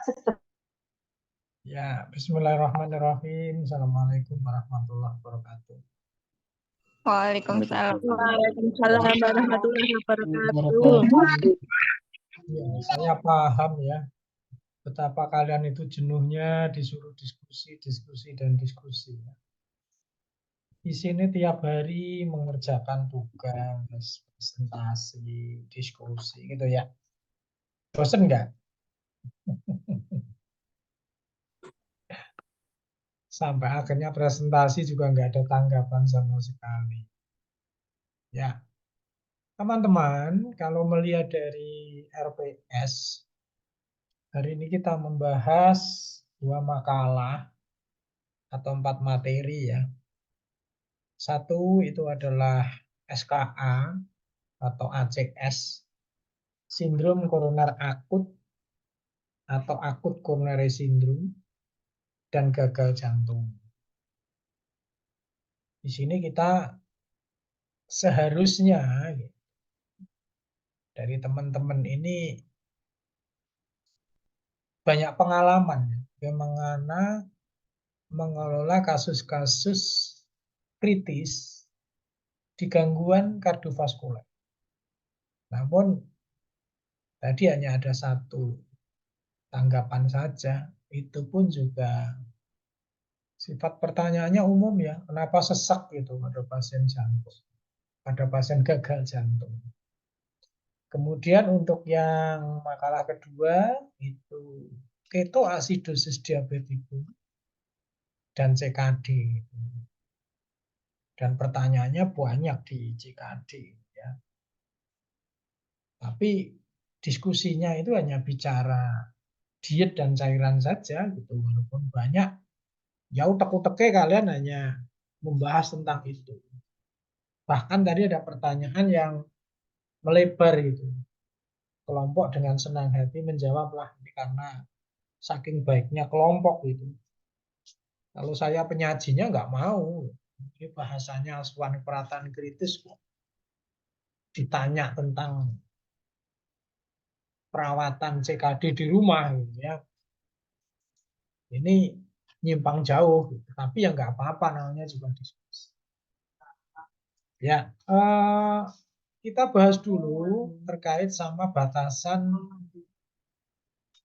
presentasi diskusi yang kita lakukan ya.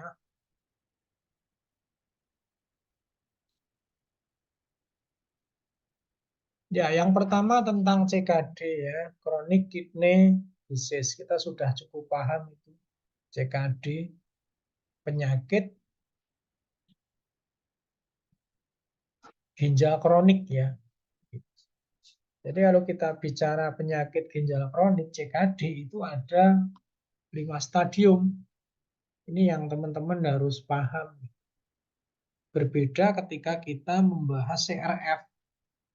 CRF itu chronic renal failure. Nah, ketika kita bicara stadium 1, 2, 3, seringkali tanda gejala masih sederhana dan belum serius. Sehingga ketika teman-teman membahas tentang CKD, maka akan berada pada pembahasan di stadium 4-5. Ya, setidaknya kita lebih berorientasi pada stadium lanjut. Karena kita membahas asuhan keperawatan kritis. Karena apa? Karena stadium 1, 2, 3 itu memang kita tidak akan temukan itu keluhan-keluhan yang sangat mengganggu, apalagi mengganggu kondisi hemodinamik. Teman-teman perlu tahu, asuhan keperawatan kritis ya itu berbeda dengan asuhan keperawatan medikal bedah. Sehingga dalam diskusi mata kuliah ini, khususnya di pertemuan ini, seharusnya saudara hindarkan itu pembahasan-pembahasan medical bedah, ya, yang sifatnya itu masih dasar. Yang kita bahas di sini adalah kasus lanjut. Gitu. Maka ketika kita bicara CKD, ya, terutama di end stage ya, kalian tentu kenal ya, end stage renal disease gitu ya. Dia berada pada stadium 45. Stadium 45 itu kan kalau dihitung GFR-nya kan dia berada di bawah 30%. Bahkan yang stadium 5 itu lebih bawah lagi. GFR-nya cuma 15%. Rendah sekali. Tentu bahasan ini menarik ketika kita bicara di asuhan korotan kritis. Tentu kita sama-sama mencoba untuk flashback ketika kita mengasuh pasien ini itu di ruang ICU. Keluhan apa sih yang khas dari mereka? Bisa jadi mereka berada pada awal stadium 4. Awal stadium 4 ini bisa dimulai dengan kepala berat, tensi mulai meningkat, mual muntah yang sangat mengganggu, pasiennya sangat lemes gitu ya. Sehingga seringkali ketika pasien ini masuk pada stadium 4, seringkali membutuhkan penanganan segera. Ketika ada keluhan sesak napas, dada ampek atau dada berat. Ini banyak dialami kasus-kasus ketika seseorang ini berada pada stadium 4. Nah, lebih-lebih ketika masa tenggang progresivitas dari 4 ke 5, ini ciri khas yang sangat luar biasa. Mual muntahnya luar biasa dirasakan, sangat mengganggu, dan kepala itu sangat berat. Nah, seringkali pasien-pasien ini membutuhkan pertolongan di IGD hingga masuk ke perawatan lanjut. Biasanya pasien akan masuk di ruang seperti HND ya, High Nursing Defense itu ya. Jadi perawatan-perawatan khusus dan bisa jadi masuk ke ICU, kan penanganan yang lebih spesifik. Nah, ketika di stadium 5 ini kondisi end stage, GFR-nya juga sangat rendah. Nah, seringkali pertimbangan dalam penanganan ini kan terjadi penumpukan ya. Urium, kreatinin, dan bisa jadi termasuk elektrolit di dalamnya adalah kalium. Kondisi berkalimia yang mengganggu kontraksi otot jantung. Sehingga ini kalau penanganan lanjut di ICU, pasien-pasien ini akan membutuhkan tentu hemodialisis, cuci darah. Sehingga pada fase ini seringkali pasien akan dilakukan konsultasi dengan ahli hemodialisis. Kemudian dilakukan pemasangan double lumen, kan seperti itu. Nah, ketika pasien sudah masa penanganan awal, dia melakukan cuci darah 1 kali, sudah merasakan perbaikan, 2 kali perbaikan, sehingga pasien selesai, dia akan keluar dari ruang ICU. Dia akan pulang, sehingga pesan-pesan perawat ini penting sekali bagaimana keluarga nanti akan merawat pasien dengan cuci ginjal, hemodialisis 2 kali sehari. Ada juga di antara mereka memilih yang jenis peritoneal dialisis. Nah, perjalanan stadium 4, stadium 5. Bisa juga ketika seseorang itu sudah berada pada stadium 5 dan on HD, on PD, sementara progresivitasnya ini terus meningkat, ini juga akan menimbulkan satu bentuk kegawatan kondisi kritis di mana kondisi hemodinamik tidak stabil dan pasien membutuhkan penanganan kegawatan di ruang IGD hingga sampai kembali pasien harus masuk di ruang ICU. Maka persoalan ini semakin kompleks. Ya, seringkali kondisi bengkak, kondisi kalium tinggi, kondisi kreatinin yang tidak terkendali, ya, ureum, bahkan kita temukan kreatinin bisa di atas 10 dan lain sebagainya. Ini kan ngeri gitu kan. Nah, seharusnya teman-teman tadi diskusi nih di kondisi stadium 4 awal ketika masuk. Kemudian ketika masuk serangan berikutnya dia berada pada di stadium 5 end state. ESRN, ESRD, end state renal disease. Kemudian ketika pasien sudah state 5 dan on-HD.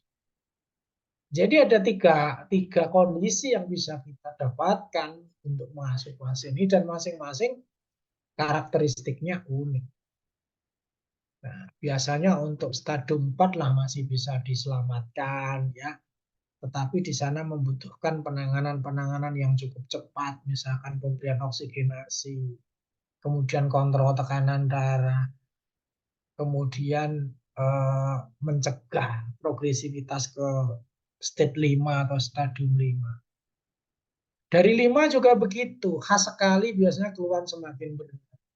Sesak nafas juga semakin mengancam gitu ya. Kemudian gangguan asam basa juga kita temukan. Lebih berbeda lagi ketika kita hadapkan pasien ini sudah state 5 dan on-HD. Gitu ya. Nah, endingnya kan nanti di state 5 on-HD. Jarang memang pasien CKD itu state 4 meninggal, jarang, kecuali memang dia punya komplikasi penyakit tertentu dan memiliki risiko morbiditas tinggi. Tapi rata-rata pasien ini akan berakhir gitu dengan rata-rata sih, tapi tidak semua, namanya juga umur pasien. Umur manusia itu yang menentukan kan Allah, gitu, Tuhan. Maka endingnya seringkali kita temukan pasien state 5 on-HD. Nah, di sini tadi ada pertanyaan yang terakhir itu. Ada pertanyaan sangat menarik. Gimana pasien supaya nggak meninggal kan? Ini sebuah pertanyaan akhir yang kita ajukan. Maka beberapa hal yang tadi didiskusikan, ini sebetulnya bisa kita identifikasi bagaimana cara melakukan pengelolaan dengan baik. Misalkan ketika kita bicara pembatasan cairan masuk. Nah, sebetulnya menghitung cairan itu tidak seperti matematika. 200 tambah 200, 400. Tetapi keperawatan ini ada seni, ada ilmu, dan kiatnya. Maka harus tahu kondisi klinis. Pesan yang sangat penting di step 45. Itu kita harus tahu. Tahu apa itu, Pak? Tahu output yang pertama itu. Yang kedua, kausa. Yang ketiga, keluhan penyerta. Yang keempat, komplikasinya. Maka tidak serta-merta kita membatasi cairan hanya dengan hitungan apapun kondisinya ya pakai itu. Ini kami ingatkan kalau untuk pasien state 2-3 sih nggak ada masalah. Tapi ketika kita bicara state 4, 5, dan 5 dengan on-HD ini riskan. Nah, kalau kita bicara state 4, 5 misalkan belum on-HD itu kan seringkali kita output ditambahkan sekitar 500 sampai 700 cc. Kemudian perhatikan tanda gejala penyerta. Nah, tanda gejala penyerta itu diantaranya apa, Pak? Ya, kita tahu CKD ini kan persoalannya bagaimana ketidakmampuan ginjal membuang sisa metabolisme. Kegagalan sehingga akan memunculkan overload, cairan, hipovolemia. Ya enggak?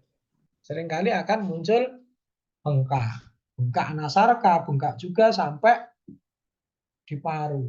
Apakah ini sebatas bengkak anasarka, apakah bengkaknya juga sampai ke paru? Ini perlu dilihat. Maka disinilah ada seninya.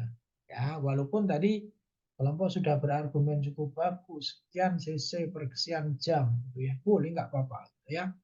Tapi ketika kita bicara kritis, ini lebih berhati-hati. Harusnya ada penjelasan seperti itu.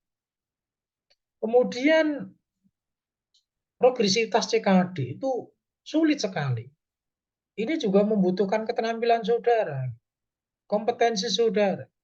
Saudara dari D3 dibuat menjadi profesional S1 dan ini kalau cara belajarnya sama ya mohon maaf, kompetensi saudara akan tetap sama dengan D3. Artinya apa? Artinya analisis kritis saudara itu kurang kuat ketika dihadapkan satu persoalan, pertanyaannya bagus ini. Progresivitas CKD betul. Progresivitas dari 1, 2, 3 ke 4, dari 4 ke 5, dari 5 ke on-HD. Nah, ini kan seringkali menjadi apa ya? Kalau dikatakan debatable gitu. Ya, debatable itu akan menjadi bahan yang sangat menarik untuk meningkatkan kompetensi. Ketika bicara, oh saya lulusan D3, saya lulusan S1, saya lulusan S, nggak ada beda, jangan dong. Ya, teman-teman harus kreatif. Makanya Pak Pri mendampingi kalian, harus proses bimbingan. Kemudian ketika presentasi harus diperhatikan kontennya apa. Itu ya dalam rangka meningkatkan kompetensi. It's okay, kuliah daring nggak masalah. Tapi kompetensi harus tambah. Ini menarik. Ketika kita bicara CKD, maka yang menjadi titik kunci adalah pembatasan cairan. Yang kedua, pembatasan protein. Nah, arti pembatasan ini juga harus bicara tentang kebutuhan cairan. Jangan sampai nanti terbalik. Batasi secara ketat, justru di dalam tubuh kekurangan cairan, menimbulkan komplikasi lagi. Karena apa?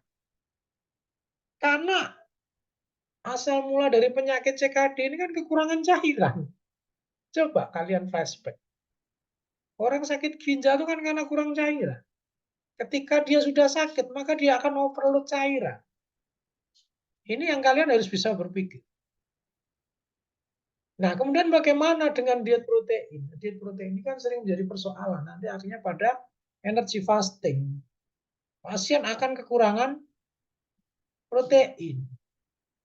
Dibuat proteinnya sedikit supaya beban ginjal menurun, tapi pada dampaknya nanti kurang energi. Kurang protein, namanya KEP. KEP ini juga akan mempercepat. Ini menjadi dilema.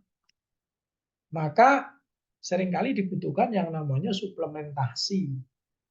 Sebenarnya tadi saya harapkan kalian banyak diskusi tentang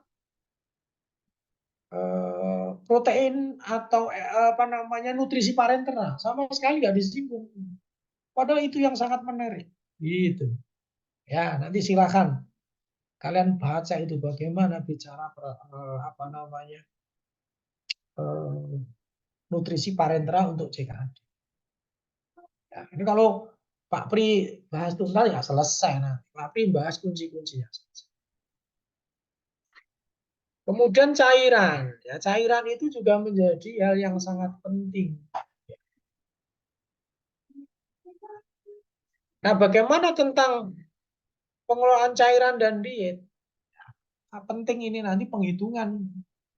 Apakah kondisi pasien dia masih pada stadium 4, apakah dia masih pada stadium 5, atau dia stadium on HD. Kembali lagi ke sini. Nah, kalau pasien ini CKD state 5 on HD, dia akan rutin kehilangan itu. Justru kehilangan protein. Sehingga perlu ada yang namanya suplemen. Ya, suplemen pemberian protein melalui parentera. Karena mau tidak mau kan ketika memainkan hemodialisa ini kan banyak protein-protein yang ikut tersedot, tidak hanya cairan saja. Karena protein berada di cairan, yang disedot cairan proteinnya ketut. Ini juga perlu kajian lebih spesifik ini. Kalian harus banyak baca. Makanya tadi saya tunggu-tunggu ini. Waduh, mana ini? Muncul ini.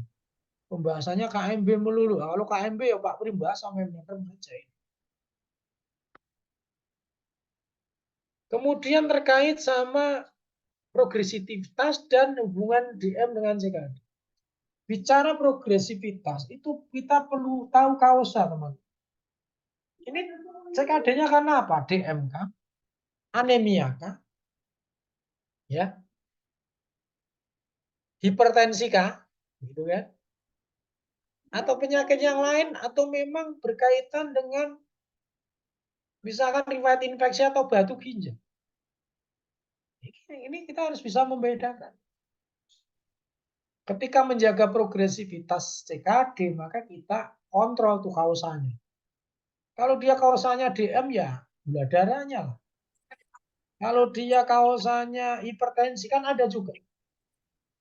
Pasien CKD itu dengan latar belakang hipertensi. Ada juga CKD memang menimbulkan masalahnya hipertensi. Udah itu tekanan. yang dikasih. Kamu masak apa lagi kamu? Hah? Mie lagi. Tiap hari aja kamu makan mie. Iya tiap hari. Kenapa dah buka itu keran itu? Ya, kita lanjutkan. Berikutnya, jelas apa hubungan DM dengan CKD ya? Ini pertanyaan. Kalau ini pertanyaan peratan dasar ini mah ya. Harusnya bagaimana sih mengelola CKD di ICU dengan latar belakang DM? Ini sebenarnya paling menarik ketika kita bicara CKD dengan kausa DM, teman. Bagaimana rumitnya nanti kita membuat tapering off ya, atau tapering up, insulit misalnya. Ini juga menjadi pembahasan yang sangat bagus ketika kita bicara hubungan antara DM dengan CKD. Maka titik kuncinya bagaimana kontrol DM. Ketika terjadi CKD dengan kausa DM, itu bisa sekaligus menimbulkan persoalan KAD, ketoasidosis diabetik.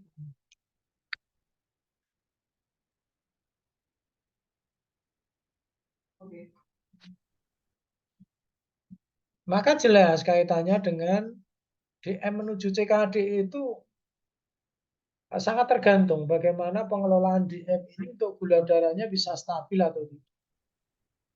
Seringkali rata-rata DM menimbulkan CKD itu dari pengalaman klinis saya, itu sekitar 15 tahun. Rata-rata ya, ada yang 12 tahun kena. Gitu. Tapi rata-rata sekitar 15. 15 itu biasanya sudah kena. Entah nanti dia berada di stage 3, 4 atau 5. Biasanya kalau udah 10 biasanya sudah masuk ya stage 2. Tapi kalau sudah di atas 10 itu biasanya nanti sudah akan mengganggu pada proses penyaringan ginjal. Karena molekul glukosa yang mengakibatkan tingkat kekentalan darah yang tinggi itu juga akan memberikan beban fungsi ginjal yang berat. Sehingga rata-rata sekitar 15 tahun itu akan menyebabkan satu komplikasi. Beberapa pasien bisa bertahan gitu, dengan rentang cuci ginjal ya biasanya. Cuci darah gitu ya. Itu ya sekitar 6 bulan ya. 6 bulan itu paling lama kalau di Indonesia ya sekitar 5 tahun. Tapi berbeda dengan di luar negeri itu yang mengambil peritoneal dialisis. Karena memang luar negeri kan penduduknya pintar-pintar ya. Paparan untuk bagaimana gaya hidup, health lifestyle-nya bagus. Nah, di Indonesia ini peritoneal dialisis itu masih sangat kecil, kurang dari 10%. Tercatat kalau nggak salah 8% ya. Bahkan kurang dari itu, sekitar 4-5 lah. Nggak mampu kalau untuk peritoneal dialisis. Maka sekali lagi tentu ini hubungannya jelas ya dengan CKD, dan sebenarnya pertanyaan yang diharapkan atau diskusi yang diharapkan ya bagaimana pasien CKD dengan latar belakang DMI dikelola di ICU. Kemudian masih terkait persoalan state 5 on HD ya. 5 on HD ini teman-teman, atau teman-teman perlu tahu juga ketika kita bicara CKD itu tidak melulu berangkat dari kondisi primer gangguan CKD. Banyak sekali kasus-kasus di tata laksana ICU yang buruk. Ya mohon maaf, tata laksana medis tentang penanganan pasien kritis yang salah, terutama pengelolaan cairan, ini akan menyisakan masalah CKD. Banyak, misalkan kasus-kasus gagal jantung. Kemudian kasus-kasus persoalan hematologi. Ini riskan sekali, teman-teman. Sangat riskan. Ternyata ada beberapa yang memang ketika dilakukan tata laksana ICU, biasanya kondisi stadium yang sangat berat, kasus-kasus terkait, itu justru menimbulkan komplikasi CKD. Ini tentu dalam jurnal artikel teman-teman belum banyak baca, namun ini perlu menjadi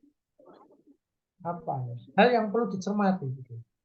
Ada jadi kasus-kasus, bahkan dia dirawat dengan rentang yang cukup lama, misalkan dia gagal napas lama, terpasang ventilator, kemudian pengelolaan cairannya, ya mohon maaf, namanya juga perawatan, pengelolaan di ICU ini kan banyak orang, dan standar ini juga harus memenuhi kaidah yang baku. Kadang ini juga tidak dilakukan dengan baik sehingga pasien, atau tidak di bawah supervisi ya, pakar yang baik, sehingga menimbulkan komplikasi CKD.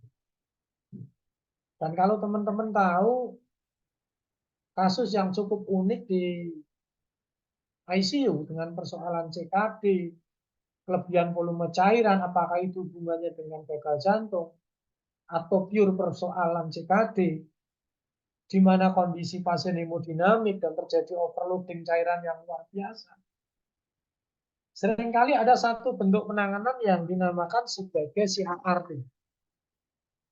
CRRT itu singkatan dari Continuous Renal Replacement Rate. Nah, ini basicnya adalah hemodialisis, tapi diberikan secara kontinu pada pasien dengan hemodinamik tidak stabil. Ini orang yang boleh menangani CRRT ini tidak hanya orang yang pakar di hemodialisis. Dia harus berasal dari perawat kepakaran critical care. Pakaran critical care, tapi dia dibekali teknik kompetensi dalam bidang hemodialisis, tapi hemodialisis yang diberikan pada pasien dengan kondisi hemodinamik tidak stabil. Itu saya rasa untuk pembahasan CKD. Dan kaitannya dengan makalah yang kedua ini, selain CKD kan membahas KD ini juga sangat menarik ini. Karena KAD ini kalau dilihat dari angka kematiannya juga 50-50. Penanganan bagus ya hidup, penanganan yang bagus ya mati lah. Karena apa? Di sini terjadi fluktuasi peningkatan kadar glukosa darah yang terjadi pada pasien dengan kasus DM. Biasanya DM tipe 1. Dan bagaimana? Di mana produksi insulin itu dianggap sangat kecil dan tidak ada produksi yang memadai untuk mengubah glukosa untuk bisa disimpan menjadi glikogen. Nah, ini kasus di mana pasien mengalami sesak nafas, pusmakum, kemudian pasien mengalami hipermetabolik karena kadar glukosa yang sangat tinggi, biasanya di atas 500 gitu ya, bahkan sampai 1000, rata-rata 700. Itu asidosis diabetes. Juga perlu tata laksana yang bagus. Nah, persoalan yang cukup menonjol biasanya pengelolaan cair. Kadang di pasien KAD ini gegabah Artinya gegabah ini persoalan kurangnya insulin, sehingga seringkali orientasi perawat Jenis apa Mbak? memenuhi insulin. Tapi sebenarnya persoalan yang terjadi lebih ke cairan. Kondisi hipovolemia ini yang sangat mengancam, sangat mengganggu. Kenapa ini bisa terjadi? Tentu dikabarkan karena peningkatan insulin, kemudian fluktuasi peningkatan glukosa yang sangat tinggi, sehingga menuntut sel itu untuk melakukan metabolisme yang berlipat kali.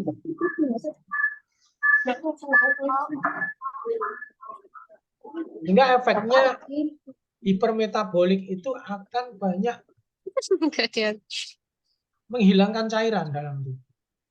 Karena penanganan ini cukup Bapak, mohon maaf. Gimana, masuk Mbak? kuliah. Mau masuk kuliah ini Pak Nih komplementer ya Pak Nih 5:30. Jam berapa komplementer? Sekarang Bapak. Oh, jadi waktunya habis ya? Nggih Bapak. Nggih, Pak Oh, ya Pri, ini sudah. dengan saya. Oh, ye, siap. Ya, kalau memang begitu itu pembahasan dari saya. Ya, terima kasih ya teman-teman. Saya rasa itu dari saya. Terima kasih. Silakan Bu Wanti dilanjutkan. Terima kasih Pak Pri. Terima kasih, Pak. Terima kasih Pak Pri. Lain waktu disambung, Terima Pak Pri. kasih Pak Pri.